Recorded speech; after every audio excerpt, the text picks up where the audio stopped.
Hi friends, வணக்கம். இன்றைக்கி குவைத்தில் அடிக்கிற வெயில் பயங்கர வெயிலுங்க. பயங்கர ஹாட்டாக இருந்தது. ஹீட்டு அப்படியே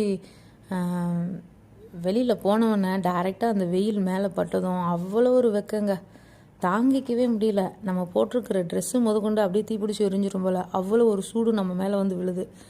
பயங்கர சூடு. நான் இப்போது ஒரு வேலைன்னு சொல்லி கிளம்பி 12 மணிக்கு வீட்டை விட்டு வெளியே போயிட்டேன். வெளியில் போயிருக்கேன்.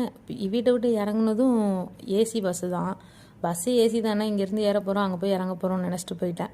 அங்கே போய் இறங்குனதும் பஸ்ஸு போகும்போது ஏசி பஸ்ஸு, பஸ்ஸை விட்டு இறங்குனதும் அந்த காற்று அடிக்குது. அந்த காற்று அந்த வெயிலோடு சேர்ந்து பயங்கர வெக்கையாக வந்து அடிக்குது. இந்த தீ எரிஞ்சால் அனலில் எப்படி நிற்போம் அந்த மாதிரி ஒரு சூடுங்க. நிழலில் நின்னாலுமே அந்த மாதிரி ஒரு சூடு. தீ எரிஞ்சால் அனலில் நிற்கிற மாதிரியும் தீயோட வெப்பத்தில் அந்த ஒரு வெப்பம். பாதி தூரம் போயிட்டேங்க. பஸ் ஸ்டாப்லலாம் போய் ஏறி பஸ்ஸை விட்டு இறங்கி நான் போகிற இடத்துக்கு ரீச் ஆகிட்டேன். போகிற இடத்துக்கு ரீச் ஆன பிறகு அந்த டயர்ட்னஸ், அந்த வெயிலில் நடந்தது, தலை சுத்தல், மயக்கம் எல்லாமே சேர்ந்து வந்துருச்சு. சரி, ஓகே, இன்றைக்கி வேலை நடக்காது, நம்ம வீட்டுக்கு கிளம்புவோம், நாளைக்கு பார்த்துக்கலாம் அப்படின்னு சொல்லிட்டு கிளம்பி வந்துட்டேங்க. போகிற வேலை எந்த வேலையும் நடக்கலை. அதுக்கப்புறம் கிளம்பி வர்றது கூட பாருங்கள், டாக்ஸிக்கு துட்டு கொடுத்து அங்கேருந்து டாக்ஸி பிடிச்சி ரிட்டன் வீட்டுக்கு வந்திருக்கேன். அவ்வளோ கஷ்டப்பட்டு வந்தேன்.